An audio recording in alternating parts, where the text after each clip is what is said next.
Okay, welcome everyone. I am absolutely delighted that you've joined us this evening for what I think is a delightfully titled lecture, Having Your Cake and Eating It Too, Research at a Catholic University. It's providential, I think, that this particular lecture falls upon the feast of St. Thomas Aquinas, whose work and life as a philosopher, theologian, and doctor of the Church exemplifies the axiom that it is good and natural and deeply Catholic for human beings to strive for knowledge of the truth. It is my true honor and privilege to be joined this evening by Professor John Cavadini, whose contributions to the Theological Guild and to the Church more broadly are absolutely inestimable. Professor Cavadini has served as the director of the McGrath Institute for Church Life since the year 2000. As professor of theology, who judiciously served as the chair of the department from 1997 to 2010, Professor Cavadini absolutely transformed the theology department into the fateful, intellectually sophisticated department that it is today. We in theology and all of us at the university are collectively in his debt. A faculty member at Notre Dame since 1990, Professor Cavadini teaches the history of Christianity, specializing in patristics, the works of Augustine, the early medieval period, and Judaism and antiquity. In 2018, the Association of Catholic Colleges and Universities awarded Professor Cavadini the Monica K. Hellwig Award for outstanding contributions to Catholic intellectual life. And our beloved Pope Benedict XVI appointed him to the International Theological Commission from 2009 to 2013. And more than all these tremendous accolades and accomplishments, Professor Cavadini is also a deeply holy person and my friend, and I could not be more pleased and proud to welcome him to the stage this evening. Please join me in welcoming Professor John Cavadini. Thank you, Jenny. I wonder who you're introducing. Is that person here? Thanks for coming, everyone.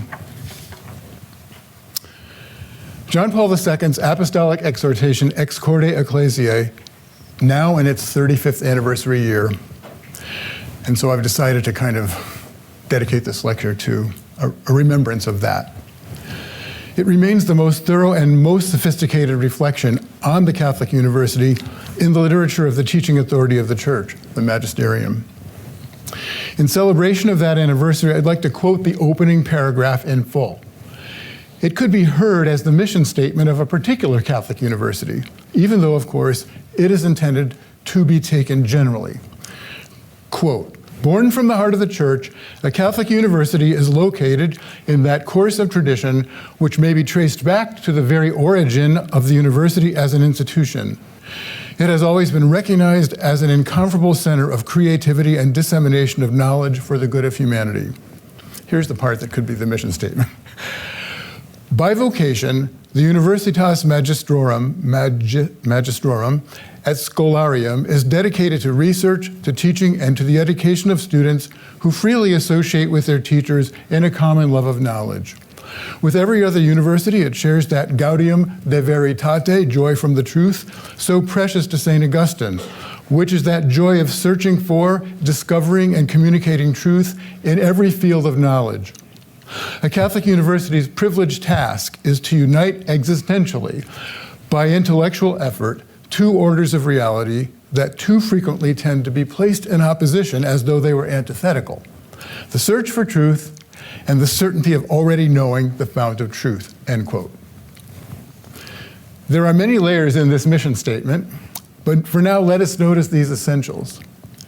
One, it asserts that the mission of a university per se, not just a Catholic university, is the pursuit of truth. And even more particularly, the joy of searching for, discovering, and communicating truth in every field of knowledge. Two, the distinctiveness of the Catholic University, as opposed to what he says it shares, is the seeming paradox that it participates in the search for truth that is common to all universities, even as it has the certainty of already knowing the fount of truth, which we find out later is the supreme truth, who is God. One can be forgiven for wondering if the second point, about the certainty of already knowing the truth, ipso facto negates the first point, namely, that it is the mission of the university to seek truth. Bertrand Russell certainly thought it was a contradiction in his famous quotes on Thomas Aquinas and his History of Western Philosophy, which I won't read today. But in honor of Thomas, I remember the way in which he talked about Thomas as, well, stacking the deck because he already knew the truth. Can he be blamed, Bertrand Russell? Isn't this a little like having your cake and eating it too? Are we reduced to the conundrum question, when is a university not a university? Answer, when it's a Catholic university. And this is related to the question of research at a Catholic university. In terms of the mission statement, this mission statement, research participates in the search for truth, the search for discovering and communicating the truth in every field of knowledge. But if you already know the answer, can it really be research? Here too, can you have your cake and eat it too? Or rather, at a Catholic university is research, if it is expressed precisely as a function of the distinctiveness of a Catholic university's privileged task, also ultimately an illusion, a simulacrum of the real thing, a search whose script is already written, whose deck is already stacked, whose possibilities are constrained by truth with a capital T. Of course, I wouldn't be offering these reflections if I thought that were the case. Or else I could say, you can all go home now, it is the case.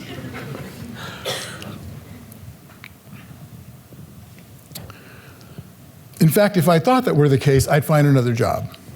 Maybe one at a real university. A secular school that does not suffer from the have your cake and eat it too delusion. And yet it is my putative job search at highly ranked secular schools that helped convince me that the privileged task of a Catholic university, what makes it distinctive, is not a self-defeating contradiction in terms. For to take an example, I discovered during my imaginary job search that not one of the Ivy League schools uses the phrase search for truth, or even the word truth, in their mission statements, despite traditional mottos such as Lux et Veritas, Yale, or simply Veritas, Harvard. Here is Yale's mission statement. Yale is committed to improving the world today and for future generations through outstanding research and scholarship, education, preservation, and practice. Yale educates aspiring leaders worldwide who serve all sectors of society. We carry out this mission through the free exchange of ideas in an ethical, interdependent, and diverse community of faculty, staff, students, and alumni, end quote. That's the whole mission statement. Looking through the Ivy League mission statements made me wonder if the absence of the language of the search for truth, and indeed of truth altogether, was not linked in some way to the absence of any reference to the conviction that there exists truth with a capital T. Truth itself, the fount of truth. That somehow the certainty of knowing the fount of truth, or somehow without the certainty of knowing the fount of truth, the language of pursuit of truth loses purchase and even meaning. The paradox here is that without the certainty of knowing the fount of truth, the language of pursuit of truth loses its bearings, is left behind. And that means that in some sense, the mission and identity of a university, qua university, is left behind. At least if our passage from Ex Corde is any indication, and the Yale statement is representative. For purposes of comparison to Yale's mission statement, here's MIT's, or at least its key section. The mission of MIT is to advance knowledge and educate students in science, technology, and other areas of scholarship that will best serve the nation and the world in the 21st century. The Institute is committed to generating, disseminating, and preserving knowledge, and to working with others to bring this knowledge to bear on the world's great challenges, end quote. The two statements are actually very similar in their emphasis on research, the purpose of research, which is to improve the world, Yale, or to bring the knowledge generated to bear on the world's great challenges, MIT.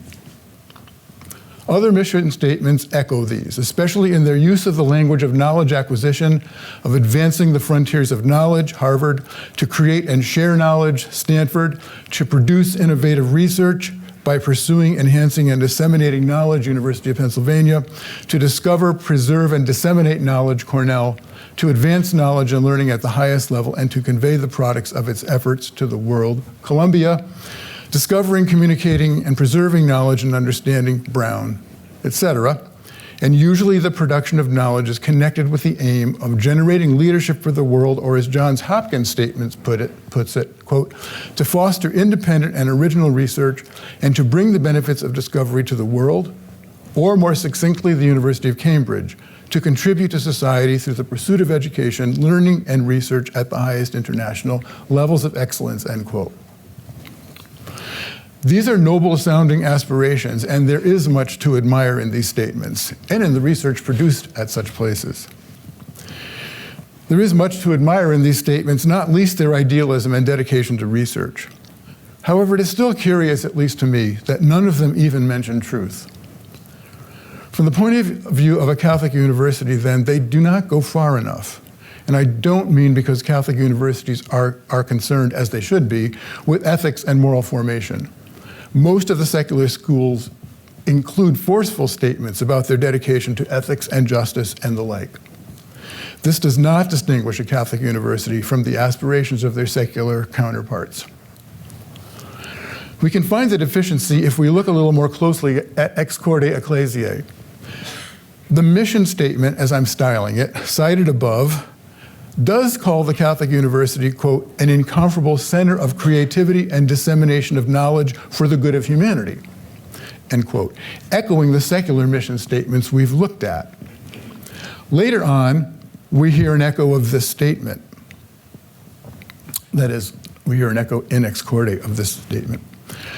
The basic mission of a university is a continuous quest for truth through its research and the preservation and communication of knowledge for the good of society. Adding that, a Catholic university participates in this mission with its own specific characteristics and purposes.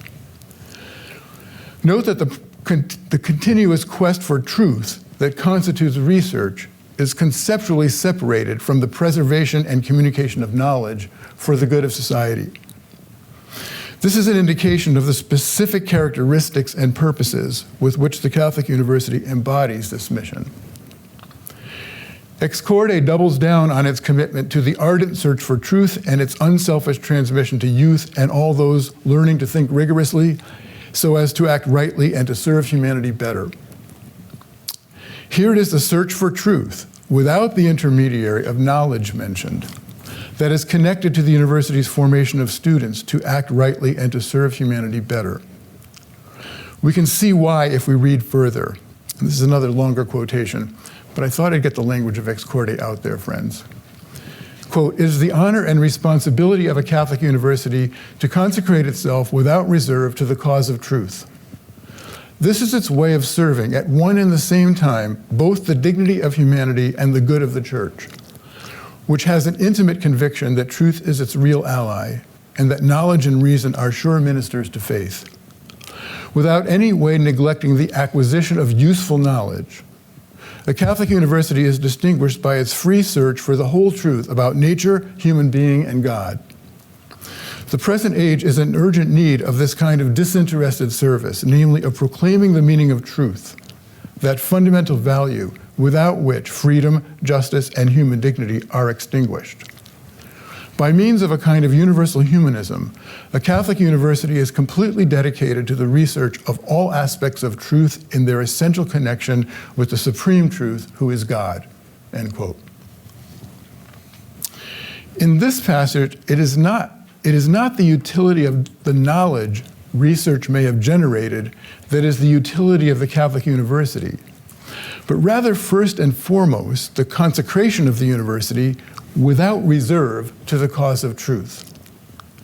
It makes it clear that this is not in any way meant to set aside the acquisition of useful knowledge, thus also distinguishing the primary utility of the Catholic University from the possible utility of the knowledge it acquires in its research.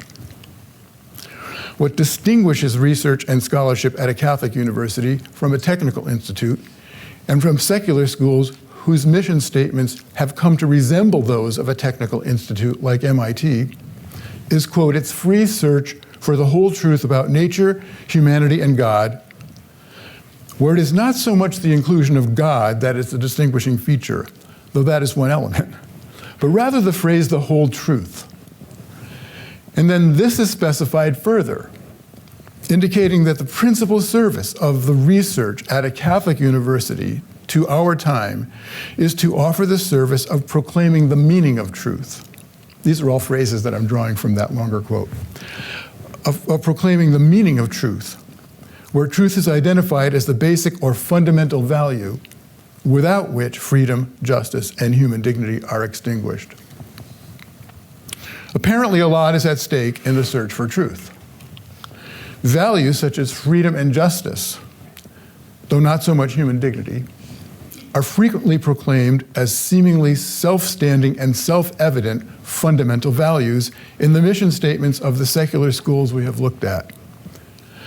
But this statement focuses on truth as even more fundamental.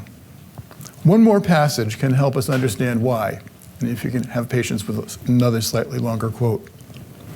In the world today, characterized by such rapid developments in science and technology, the tasks of a Catholic university assume an even greater importance and urgency. Scientific and technological discoveries create an enormous economic and industrial growth. But they also inescapably require the correspondingly necessary search for meaning in order to guarantee that the new discoveries be used for the authentic good of individuals and of human society as a whole. If it is the responsibility of every university to search for meaning, a Catholic university is called in a particular way to respond to this need. Its Christian inspiration enables it to include the moral, spiritual, and religious dimension in its research, and to evaluate the attainments of science and technology in the perspective of the totality of the human person, end quote. The generation of knowledge is an obvious good. But the service of the university is not only in the application of the knowledge generated to problem solving, as it is commonly mentioned in the mission statements of the secular schools above, but also the relation of such knowledge to the meaning of truth, a phrase that implies a hierarchy of truth. There is the truth of the knowledge discovered, but also the implications of that knowledge for the meaning of nature and of the human being, and of both in relation to God. The text continues, quote, "What is at stake is the very meaning of scientific and technological research, of social life and of culture. But on an even more profound level, what is at stake is the very meaning of the human person," end quote. The use of the word meaning implies a prior institutional commitment to the existence of meaning in the world, not simply observable order, but a world in which meaning exists independent of our construction of it, in which truth exists not ultimately as a shifting construction reflecting the changing dynamics of power, but objectively and inalienably a constitutive feature of reality, and as a particular feature of reality of human beings. Perhaps it is to avoid this a priori assumption that top secular schools rarely, if ever, use the word truth in their mission statements. Ironically, it is the claim on the existence, objectively, of truth and meaning in reality that Ex Corde claims allows one's research to have the possibility of being disinterested. Speaking of the need for continuous renewal of the Catholic University, Ex Corde notes in this vein, quote, "Such renewal requires a clear awareness that by its Catholic character, a university is made more capable of conducting an impartial search for truth, a search that is neither subordinated to nor conditioned by particular interests of any kind," end quote. Note that it is implied here that impartiality cannot be guaranteed if there is no truth for which to search, nor any meaning of truth, because then one is indeed left with an in effect intellectual commitment to power as the dominant value, despite rhetoric to the contrary. Well, what is the meaning of truth? Ex Corde develops and articulates this very carefully. Here's another quote. Quote, "It is in the context of the impartial search for truth that the relationship between faith and reason is brought to light and meaning. The invitation of St. Augustine, intellige ut credas, crede ut intelligas, that is, understand in order to believe, and believe in order to understand, is relevant to Catholic universities that are called to explore courageously the riches of revelation and of nature, so that the united endeavor of intelligence and faith will enable people to come to the full measure of their humanity, created in the image and likeness of God, renewed even more marvelously after sin in Christ, and called to shine forth in the light of the Spirit," end quote. In other words, the use of reason at a Catholic university is ultimately ordered to something that does not and cannot come from unaided reason, and that is revelation. What is revealed are the mysteries of the Catholic faith that comes to us from the apostles. Knowing the fount of truth, indeed the meaning of truth, does not cancel the use of reason, but widens its horizon, as it awakens into a universe whose intrinsic wonder and awe, available at least in principle to reason unaided, as it comes ever more fully to perceive the order in the cosmos through science and math. Where this intrinsic wonder and awe, available to reason, can be seen as only a sign of a more ultimate and inexhaustible wonder.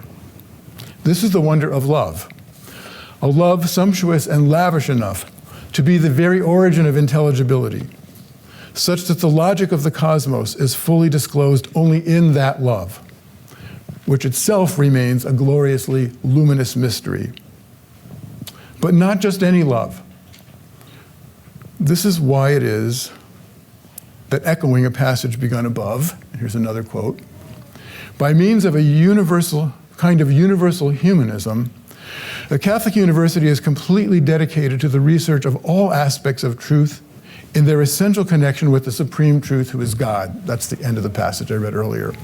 It goes on. It does this without fear, but rather with enthusiasm, dedicating itself to every path of knowledge, aware of being preceded by him who is the way, the truth, and the life. The Logos, whose spirit of intelligence and love enables the human person with his or her own intelligence to find the ultimate reality of which he is the source and end, and who alone is capable of giving fully that wisdom without which the future of the world would be in danger, end quote. He who is the way, the truth, and the life is the Logos, the word, or reason that suffuses the world with intelligibility.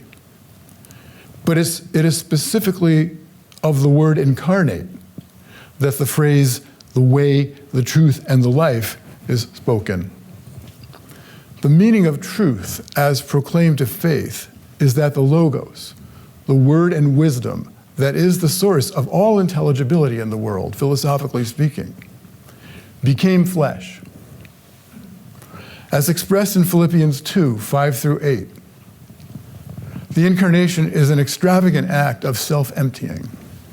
Let this mind be in you, which was also in Christ Jesus, who being in the form of God, thought it not robbery to be equal to God, but emptied himself, and took upon him the form of a servant, and was made in the likeness of men. And being found in fashion as a man, he humbled himself, and became obedient unto death, even the death of the cross. Familiar passage. This means that the ultimate intelligibility of the world, the Logos, was revealed in an act of divestiture, in which there can be no trace of self-interest, a self-imposed stripping of privilege, prestige, and status. For there is nothing higher to grasp at, no higher status, than the form of God. And so nothing to gain in the expropriation, as it were, of this status, the highest of all. It is love revealed as an impoverishment. For you know the grace of our Lord Jesus Christ, that though he was rich, yet for your sakes he became poor, that you through his poverty might become rich, 2 Corinthians 8:9. We see on the cross, above all, and not just in Genesis 1 through 3, the mystery of creation revealed. That is, creation as a mystery and function of this love poured out in the blood of the Word. The price of creation is revealed in the price of redemption, the precious blood of Christ, the love which it reveals and affects. Faith proclaims that the meaning of truth is revealed as a voluntary divestiture of divine status, wealth, and privilege, not in order to recline at table, but to serve at tables. Luke 22:27. Who is greater, Jesus asks? Is it not he who sits at the table? Yet I am among you as one who serves. Next time you're at a restaurant, you can contemplate the meaning of the universe by considering your waiter or waitress. And that's not really a joke, though it's kind of funny. If you have a compromised sense of humor, it's a little bit funny. But it is because the meaning of truth is revealed as a divestiture of infinitely great status that, by its Catholic character, a university is made more capable of conducting an impartial search for truth, a search that is neither subordinated to nor conditioned by particular interests of any kind. Because the very Catholic character of the university depends on its institutional commitment to a divine act of love that consisted in renouncing attachment to all vested interest. The meaning of truth, it turns out, is not that it is irreducibly a construction of shifting investments of power, but rather that it bears perpetual witness against attempts to wrest truth away into a disguised special interest. And thus I think we can agree that, quote, the present age is in urgent need of this kind of disinterested service, namely of proclaiming the meaning of truth. And indeed it is, quote, that fundamental value without which freedom, justice, and human dignity are extinguished. The present age is therefore in urgent need of the distinctive research profile of a Catholic university, which, according to Ex Corde, is completely dedicated to the research of all aspects of truth in their essential connection with the supreme truth, who is God, to repeat the phrase again. That's pretty distinctive. But in Ex Corde, the distinctiveness of research names primarily the character of a conversation and is not in the first place a claim on any particular research method. This conversation is usually referred to under the shorthand moniker, the Catholic intellectual tradition. I've written about that in a previous essay, which you can look up if you want to. In Ex Corde, specifying the Catholic intellectual tradition without using those words, each academic discipline retains its own methodology, and yet they are brought into a particular kind of conversation or dialogue.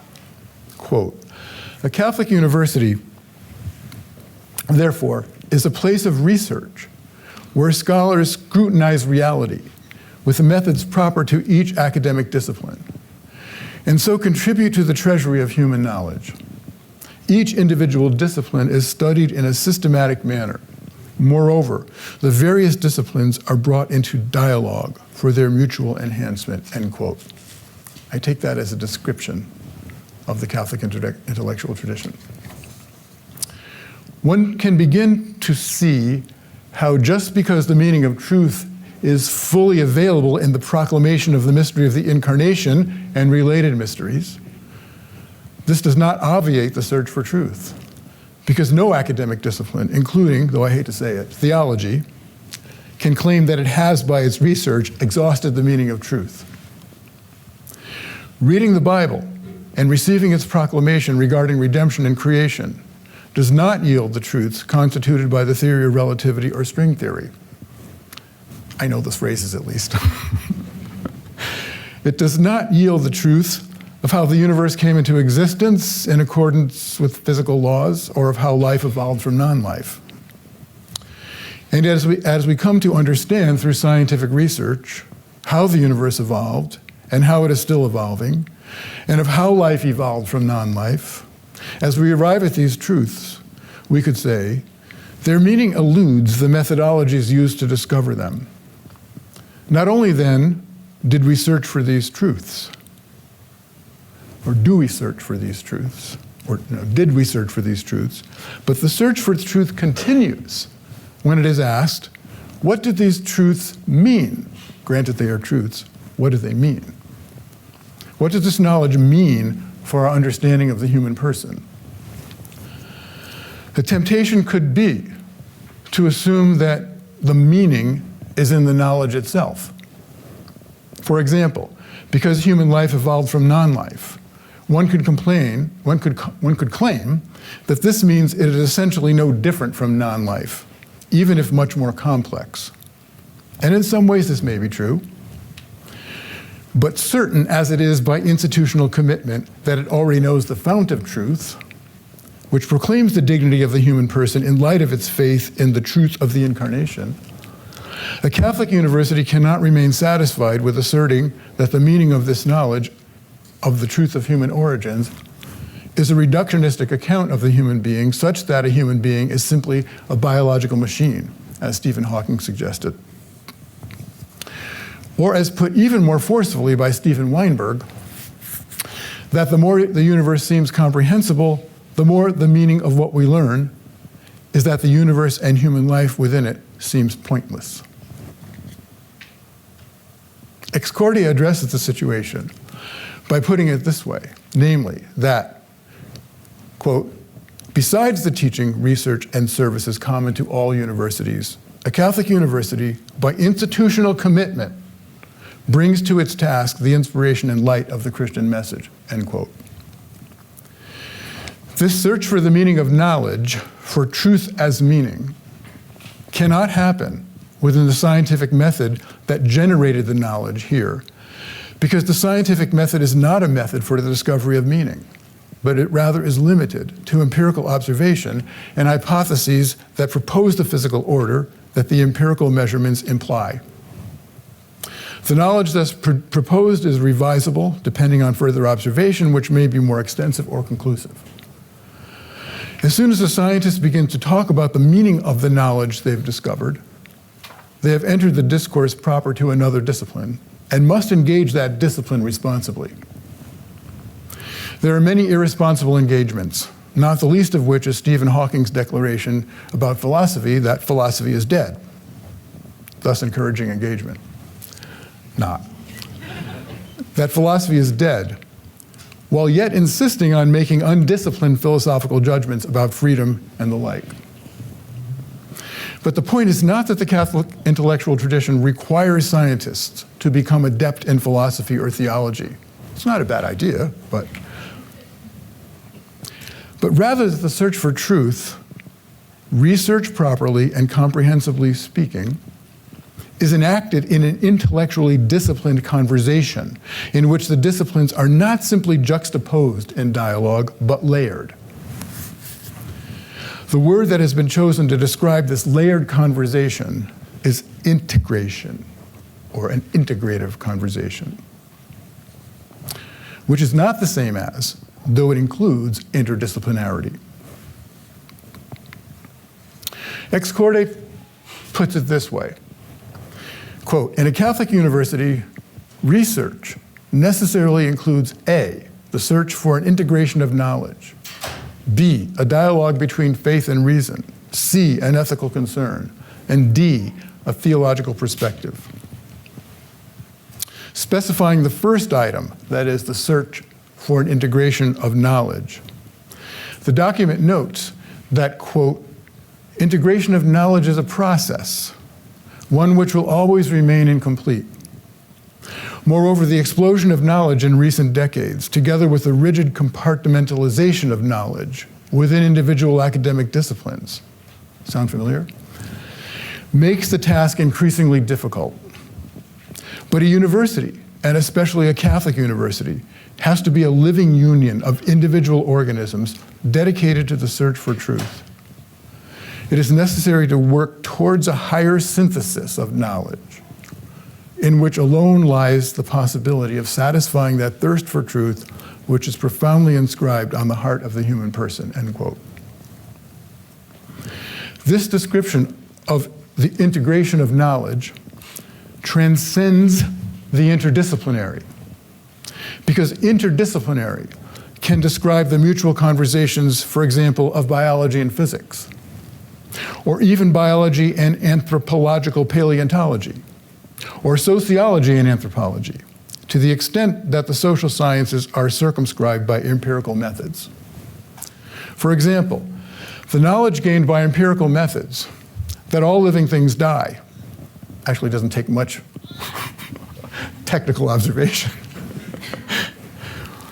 The knowledge gained by empirical methods that all living things die, and that therefore death precedes human beings, and that as biological organisms, death is an integral part of the evolutionary process, could be, and has been, used to claim that therefore the connection proposed by Scripture between sin and death, and there is perhaps no more decisive coupling ideas in Scripture than the connection between sin and death, is fanciful. But this foray into meaning, and it is that, since it implies that the meaning of human death is reducible to that of any other biological organism, this foray into meaning has already moved into the domain of philosophy, which includes the science of meaning, hermeneutics, and theology, the proper object of which is divine revelation. Thus, an integrative approach aims not simply at juxtaposition, that is, the presence of all these disciplines on campus, or simply at interdisciplinarity, which can take place entirely on one level of the conversation, in the examples above, on the scientific and technical levels, but must eventually, as it were, involve disciplines that are higher in the sense that they are specifically equipped to deal with logic, meaning, and metaphysics, philosophy, and the next step up with the light and meaning of revelation, theology. As Ex Corde goes on to say, the search for a higher synthesis is aided specifically by philosophy and theology. Quote, aided by the specific contributions of philosophy and theology, university scholars will be engaged in a constant effort to determine the relative place and meaning of each of the various disciplines within the context of a vision of the human person and the world that is enlightened by the gospel, and therefore by a faith in Christ, the Logos, as the center of creation and of human history, end quote.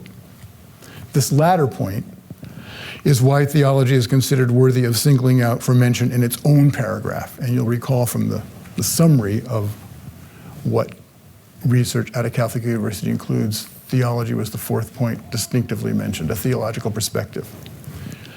Quote, theology plays a particularly important role in the search for a synthesis of knowledge, as well as in the dialogue between faith and reason. It serves all the other disciplines in their search for meaning, not only by helping them to investigate how their discoveries will affect individuals and society, but also bringing a perspective and an orientation not contained within their own methodologies, end quote. But also, theology cannot leave the other disciplines behind in the dust, as though on its own it could promulgate fully the meaning of truth. But it must continually seek understanding of the very mysteries it proclaims in the light of knowledge ever newly discovered or proposed. As Ex Corde continues then, quote, in turn, interaction with these other disciplines and their discoveries enriches theology, offering it a better understanding of the world today and making theological research more relevant to current needs, end quote. This is a dialogical relationship. As you can see, research at a Catholic university, then, is not a task left to any particular researcher, but is only explicable as a multi-layered conversation among researchers and scholars in different disciplines.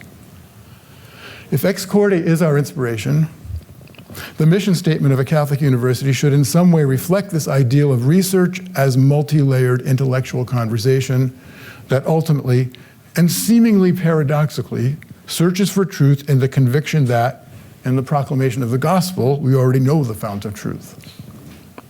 Many Catholic university mission statements, unlike the secular statements mentioned above, do in fact persist in mentioning the search for truth in various ways, though some, like Georgetown, have given it up.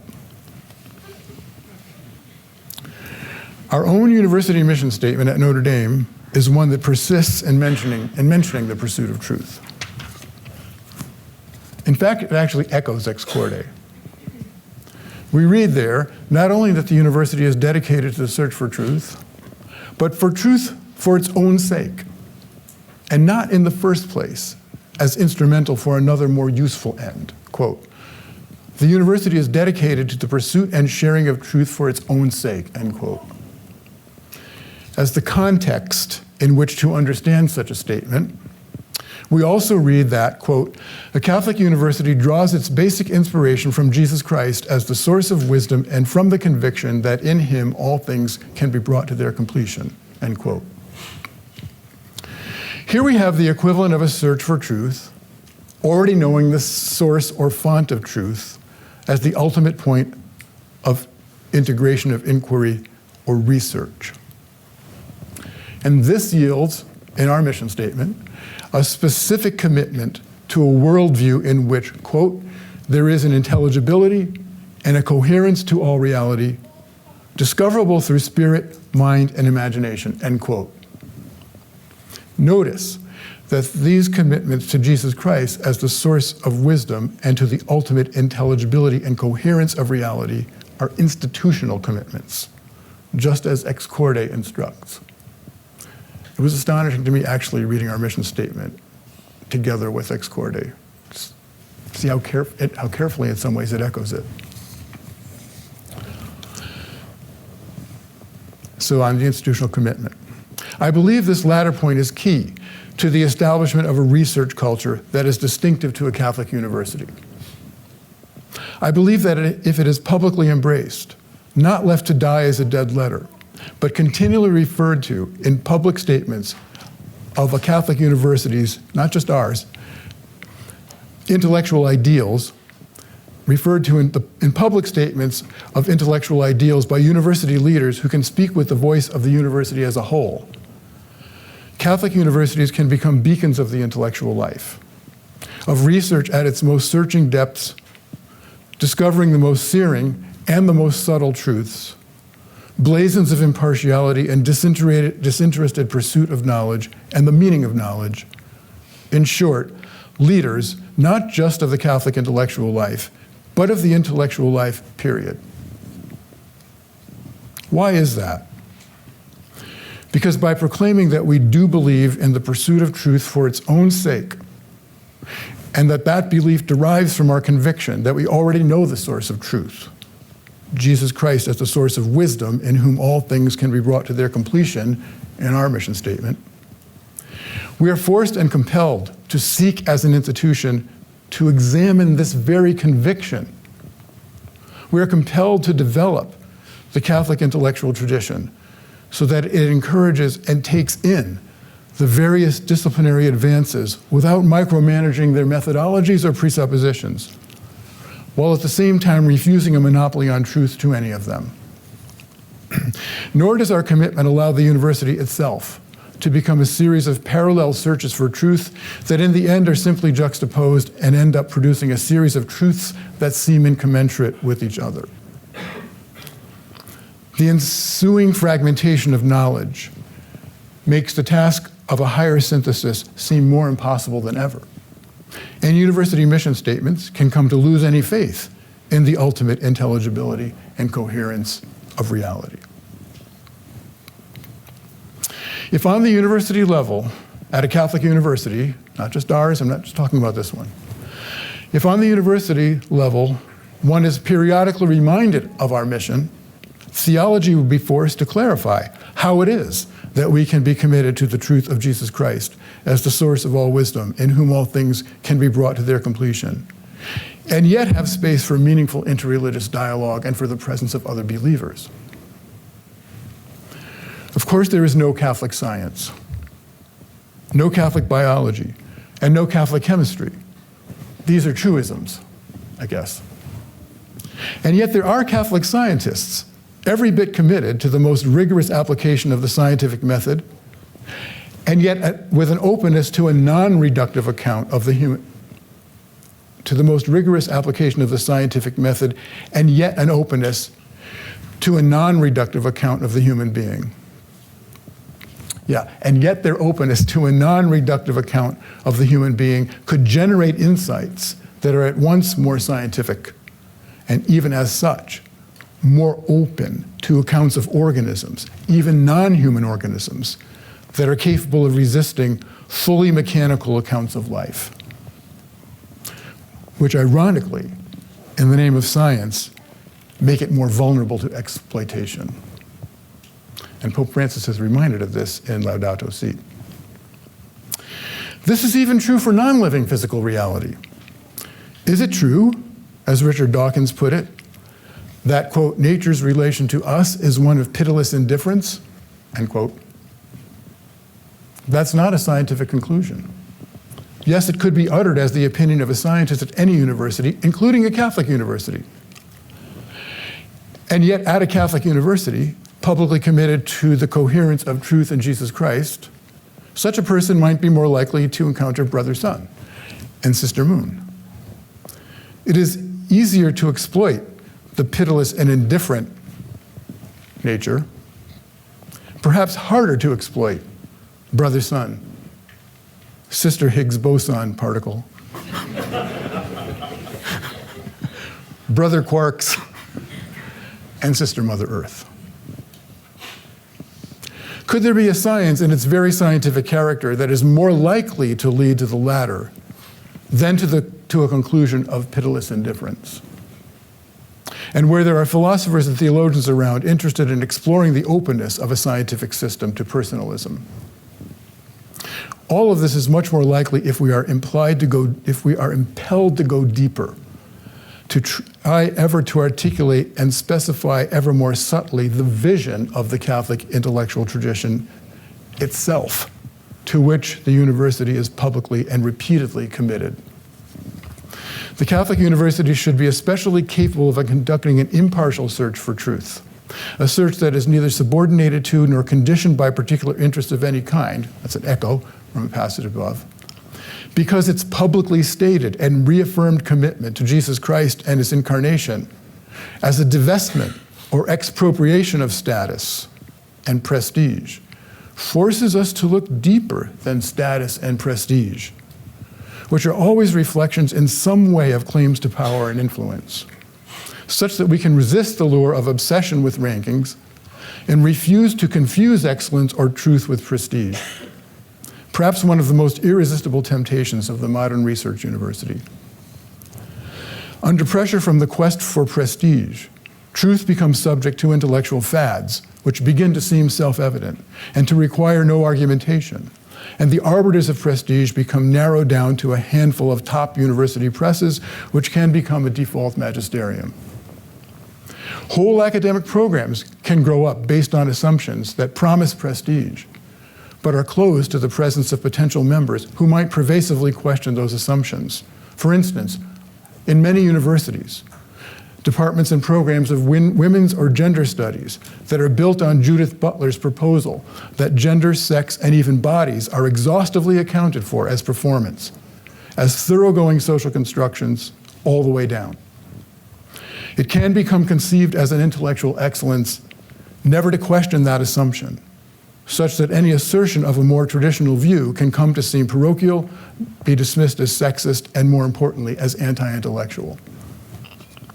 Nor does this imply that such questioners do not have the responsibility to read and engage Butler's thought.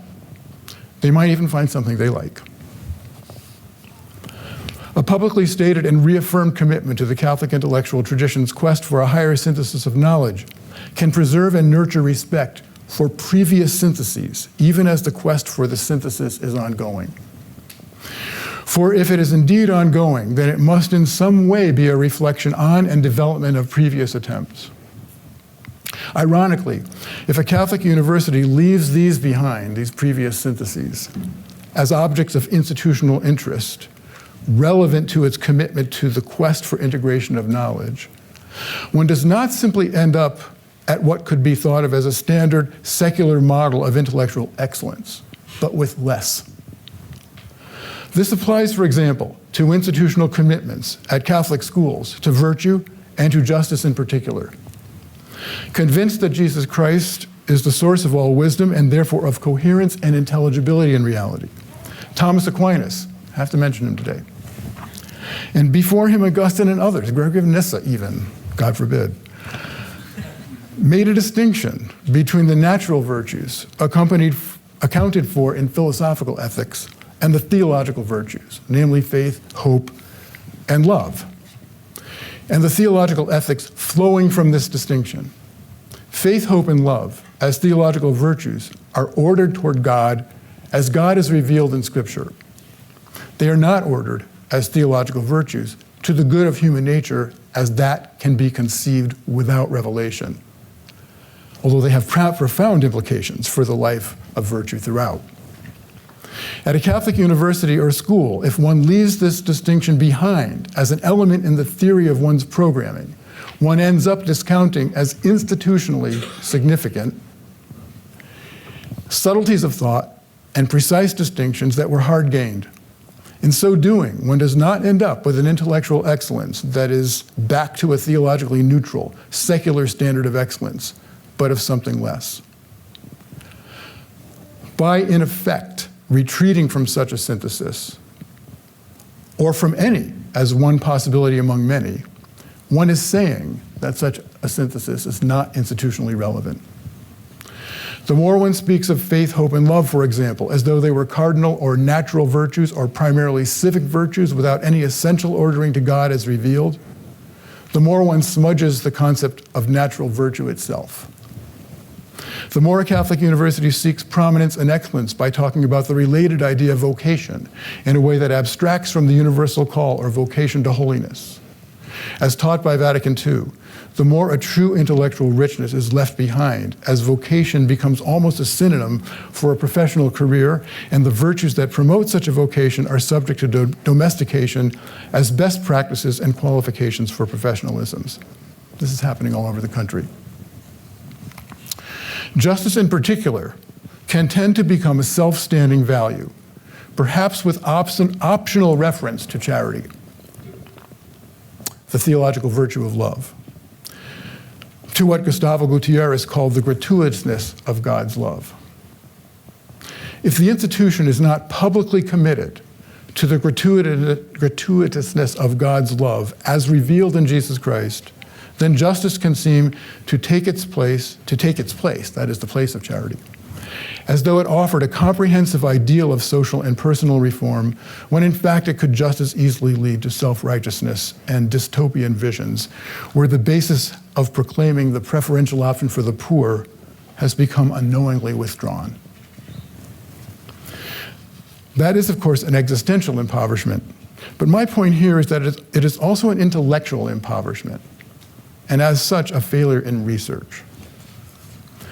To the extent that a Catholic college or university is ashamed of Jesus Christ, too ashamed to state publicly and with some regularity its ongoing commitment to the pursuit of truth for its own sake, and to Jesus Christ as the fount of truth and wisdom, if this comes to seem to be too sanctimonious, or parochial, or sectarian, or too ecclesial, not prestigious enough, and not intellectually respectable, then the Catholic intellectual tradition will slowly atrophy. Its progressive loss is not even noticed, because the sensibilities formed by the Catholic intellectual tradition will be eroded at the same time. One will come to stand for an excellence manquée, a dumbing down of something, a loss, relative even to secular universities who have no such tradition to hand on. And one will end up handing on this loss, despite whatever true intellectual excellence may also be handed on. But if one lives into this vision unashamedly, on the level of the institution as a whole, and not just that of individual scholars, one will promote a truly distinctive research program, a truly distinctive intellectual culture. One will culture explicitly seeking the integration of knowledge, not as a settled synthesis, but a synthesis, you could say, in the very search for it, because invested in the possibility. Science will be science, maybe more itself than otherwise, as part of a conversation in which its discoveries may have more intellectual purchase in a conversation that at once transcends and affirms its methodology. Individuals in any discipline may be freer to pursue the search for truth, less encumbered by its habitual indenture to the culture of secular prestige and its trends that often tend to occlude their own intellectual presuppositions.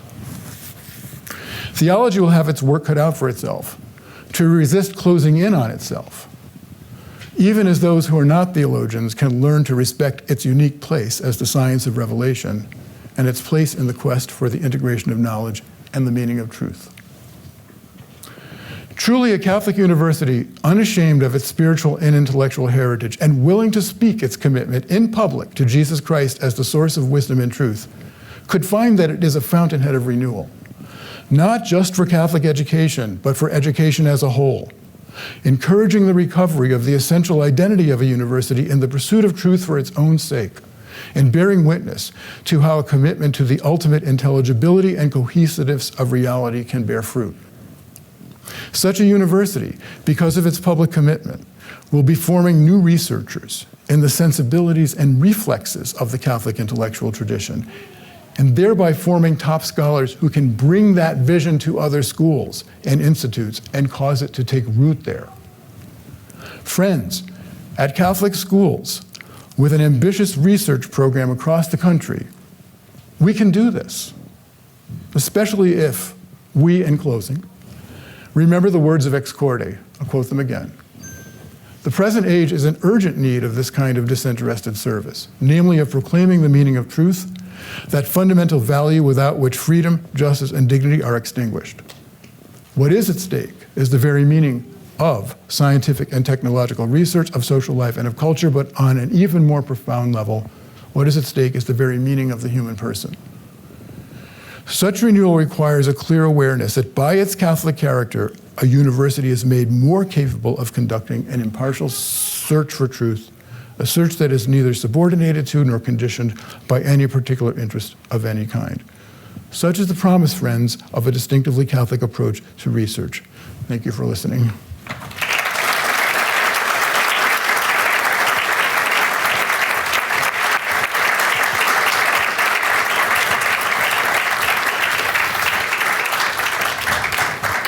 Thank you so much, John. We have time for some questions. I'll pass the microphone around just to make sure we can all hear. John, I'll let you call at your leisure. Oh, sure. There's a question. As a researcher who works on developing new technologies, in particular in computer science, I'd like to ask you to expound more on the revelation of truth that can be found maybe not in studying the world as it is, but in trying to develop what we have into new structures and technology. Yeah, that's somebody else's expertise. That's a good question. I guess there are maybe a few points that could be drawn from what I said. I think the dignity of the human person has to be upfront and explicit as a focus for attention and for concern, so that what's developed is always conducive to human dignity and to, I guess, helping other people understand the meaning of human dignity. Since I'm not an expert in what you're talking about, and far from it, I don't want to be prescriptive, but I think it means engaging in conversation with what are the presuppositions, what do you need, I guess you could say, to make sure that human dignity is not dismissed as a useless concept. That's the name of a famous philosophical article written about 25 years ago. It's actually kind of hard to talk about how it's not, and requires some intellectual rigor and work. But my point is, it's that kind of conversation, it seems to me, that would help orient that kind of endeavor. Also, there are conversations, I see Brett Robinson sitting here, about, not about the proper use of media, but even about how media tends to form a culture and what kind of culture does it tend to form. And so exploring maybe those presuppositions as a way of thinking about how to constructively move forward. I guess the very fact, that you're interested in doing it is the main thing. Yes? Thank you very much for your thoughts.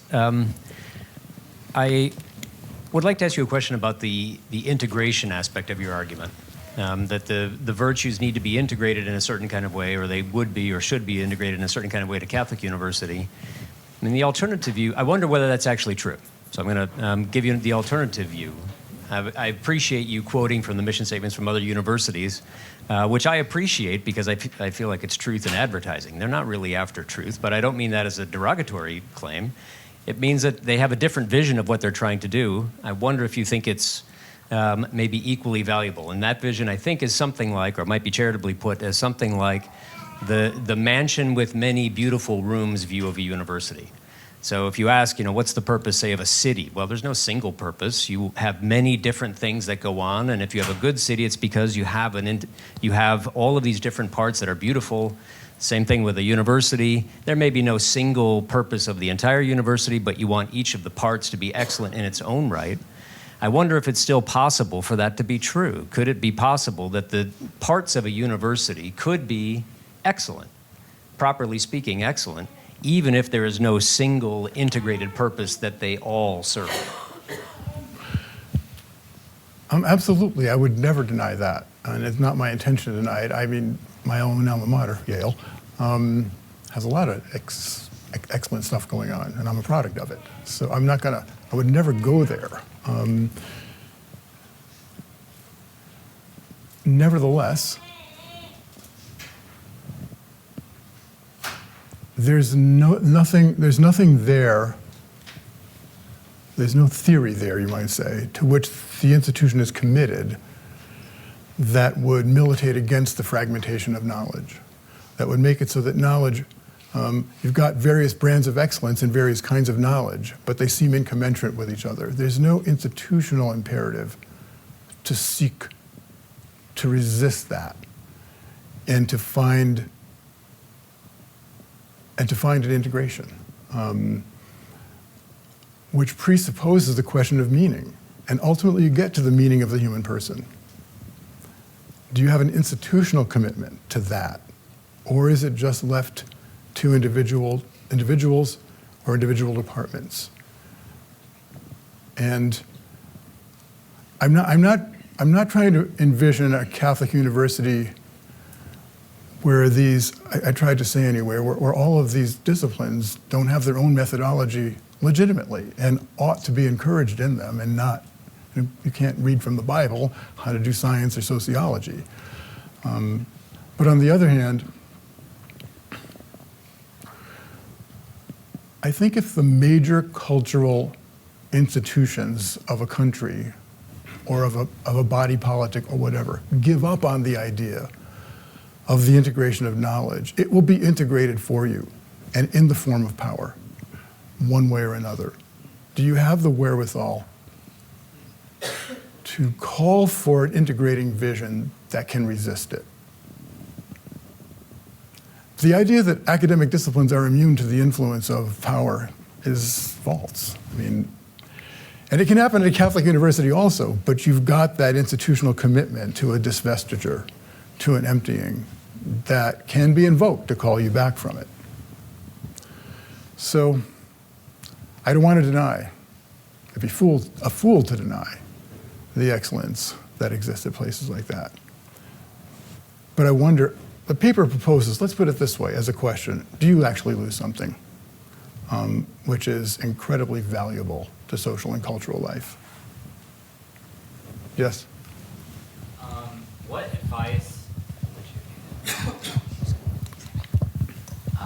advice would you give to, new researchers or newly minted PhDs from a place like Notre Dame who might spend their entire careers at an institution that doesn't believe in any of this, in a discipline or a department where none of their colleagues believe in any of this, or maybe even the average students that they get don't believe in any of that? How do you carry on with conviction in this vision that you're not just wasting your life? I guess I'd say to that first, if you spend one semester in an undergraduate classroom at that institution, you'll find out you're not wasting your life. Because increasingly, actually, students are looking for something. They're looking for meaning, precisely. They're not exactly sure what it is or where to find it. But if you give it to them, they recognize it. And you get gratitude back. So I would say that, undergraduates, they're not in any of the clubs. They're not in any of the guilds. They ask all the questions that you're sort of trained not to ask anymore, awkwardly.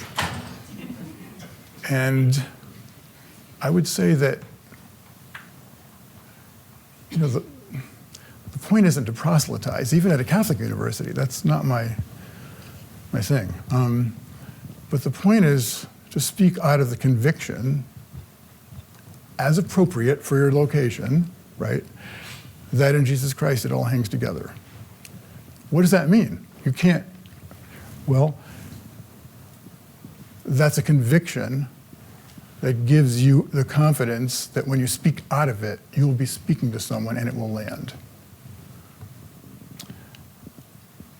I don't know if that's a good enough answer for now, but I find it here. I mean, that undergraduates are searching for something. If you don't speak to that search and give them something substantial, then what? Then there's a lot of anxiety around. I'm a failure if I don't succeed. There's all this pressure to be successful, to be prestigious. You could say, to some extent, universities nurture that in students. But if you give them something else, something that helps them see deeper ideals and deeper aspirations, you'll see your life is not a failure in that very moment. Yes? I'm going this way. Sorry. I think we've got time for one more. Okay, I bet Father Paulinus has his hand up too. Oh. John, thanks for a good lecture. Have you considered the situation most scholars, especially young scholars, would find themselves today, where the mention of Jesus or even of God in so-called Catholic universities is a problem? Where people are quite embarrassed to own up to anything like what you are talking about there, that there is truth and that there is God and so on. Even I was, let me not be too explicit here, but there was a debate when I was on the faculty senate, several debates about about people going on what has just happened now to Washington for the March for Life thing. So you are sounding as if, maybe not getting it right, that just the Catholic universities have it all made.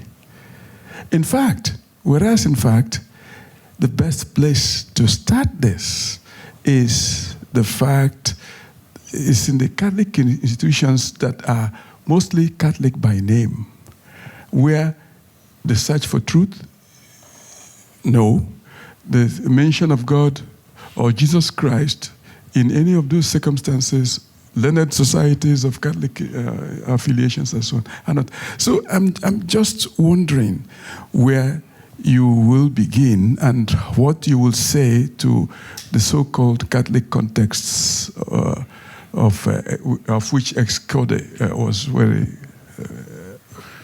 I guess I'd say this. I tried to emphasize institutional commitment publicly stated. I think that universities who have an ambitious research agenda, who are Catholic, who have a mission statement like ours, have to be willing to state it, have to be willing to put it out there and say it, and have confidence that it means something, and that it doesn't mean the dumbing down of the intellectual life. It doesn't mean it doesn't mean unfreedom. In fact, cancel culture has taken place at a lot of these big, prestigious universities. It hasn't taken place here.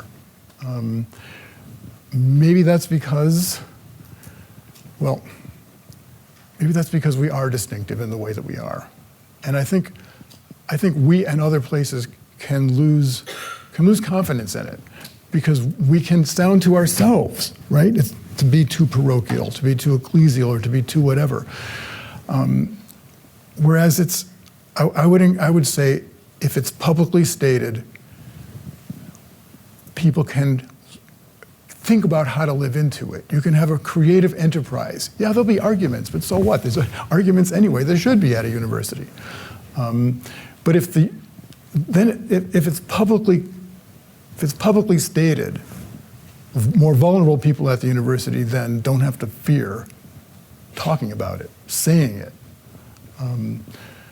I think just speaking locally, our experience in the theology department is that if you are willing to do this, you attract lots of majors. Not that getting majors is any big deal in itself, but it means that you've given people someone to take another look, a second look at something that they thought they had left behind, that they didn't know how to talk about, that they thought didn't mean anything to them. All of a sudden, maybe it does. What I'm talking about is not something that's going to happen in 10 seconds. There's all kinds of institutional reflexes that we've become accustomed to. And some of them are for good reason. Like, we don't want to make people think that the university is about proselytizing people to be Catholic. We don't want people to think, like Bertrand Russell said, the deck is stacked, and so research doesn't mean anything. So I know where the instinct comes from, but I think if you retain the language and never mention it, then you have a disjunction between your mission and your willingness to live into it, to appropriate it, and to creatively find something deeper. It impels you to go deeper, to academic excellence, not just to Catholic identity. They're both together. So I think anybody at a Catholic school, unless it's a smaller one, basically without a research agenda, experiences this problem. And I've tried to suggest the beginning of a solution, and maybe to encourage people to think about it too. That's all.